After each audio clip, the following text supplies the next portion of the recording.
லஞ்ச பணத்துக்கும் சைலண்ட் ஆகுறாங்க. இங்க உள்ளூர் தொழிலாளர்களுக்கும் 300 ரூபாய் சம்பள உயர்வு கேட்டதுக்கும் அமைதியாகிறாங்க. ரெண்டுத்துக்குமே இந்த அமைதியாக்கிறதுக்கு காரணம் என்னன்னு தெரியல. இந்த விஷயத்துல நாங்க யாரை நம்பியும் பிரயோஜனம் இல்லை. அதனால டைரக்டா நாங்க ஏஐஒய்எஃப் எங்க சார்பா இந்த போராட்டத்துல இறங்கிக்கிறோம். இந்த விஷயத்துல வந்து நம்ம எம்எல்ஏ மேடம் கிட்ட கொஞ்சம் எங்களுக்கு ஒரு ரிக்வஸ்ட் எப்படி என்னால இருந்தாங்க.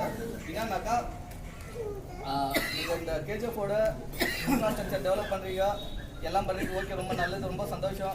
நாங்கள்லாம் நினச்சோம் இந்த மாதிரி ஆகணும், கேஜிஎஃப் நல்ல ரோடு வரணும், லைஃப் வரணும், எல்லாம் வரணுன்ட்டு எல்லாம் ரெடி பண்ணுறீங்க. ஆனால் இதெல்லாம் நீங்கள் யாருக்காக பண்ணுறீங்க? இப்போ உள்ளூர்காரங்க யாரும் இல்லைங்க. எல்லாம் முக்கால்வாசி பேர் பெங்களூர் வந்துக்கிறாங்க வேலைக்கு. உள்ளூரில் வேலை இல்லை.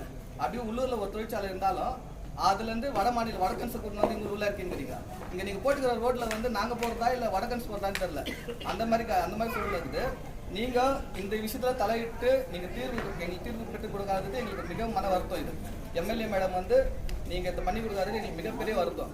இன்னொரு விஷயம், இது 2 விஷயம் மட்டும் இப்போதைக்கு பேசிக்கல. ஏன்னா இந்த மெயினாக இருக்கிற விஷயம் வந்து பெம்மல் கான்ட்ராக்ட் தொழிலாளர்கள் ஒன்று, இந்த அதானியை கைது செய்யறது ஒன்று. 2200 கோடி ஊழல் பண்ணதுக்கும் சைலண்ட் ஆகுது கவர்மெண்ட். இங்கே 300 ரூபாய் சம்பள உயர்வு கேட்டதுக்கும் சைலண்ட் ஆகுது கவர்மெண்ட். இது ரெண்டுத்துக்குமே எங்களுக்கு வந்து ஒரு தீர்வு கிடைச்சே ஆகணுன்றதுக்காக இந்த நாங்கள் முற்றுகை போராட்டம் வச்சுக்கிறோம். இல்லை இதுக்கு நாங்கள் மேற்கொண்டும் இந்த பெம்மல் தொழிலாளர்களுக்கு இந்த அநீதி அப்படியே கண்டினியூ ஆகும்னாக்கா எங்கள் ஏஐஒய்எஃப் சார்பாக மிகப்பெரிய போராட்டத்தை நாங்கள் நடத்த போகிறோம். மிக விரைவில் இது நம்ம எம்எல்ஏ மேடம் உள்ளூர் எம்எல்ஏ மேடம் வந்து இப்போ பாருங்கள், நீங்கள் கற்றுக்க வேண்டியது அந்த சிஎம்டி கிட்ட நீங்கள் ஒரு விஷயம் கற்றுக்கணும்.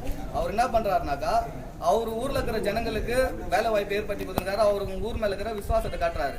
அந்த விசுவாசத்தை நீங்களே எங்கள் ஊருக்காரர் மேலே காட்டினீங்கன்னா நல்லாயிருக்கும். இந்த உள்ளூர்காரங்களுக்கு ஆல்ரெடி வேலை இல்லை.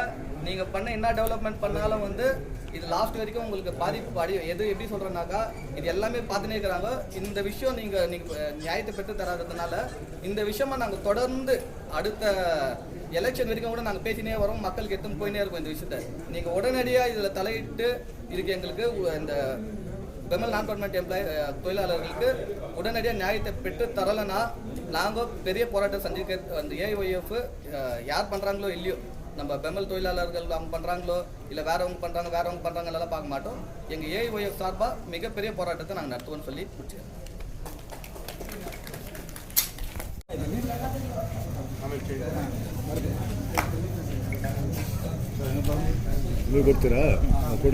ಅದೇ ರೀತಿ ಯೂತ್ ಫೆಡರೇಷನ್ ಇಂದ ಆಲ್ ಇಂಡಿಯಾ ಯೂತ್ ಫೆಡರೇಷನ್ ಅದರ ಅಧ್ಯಕ್ಷರು ರಾಜನ್ ಅವರು ಸೇಮ್ ಮನವಿಯನ್ನು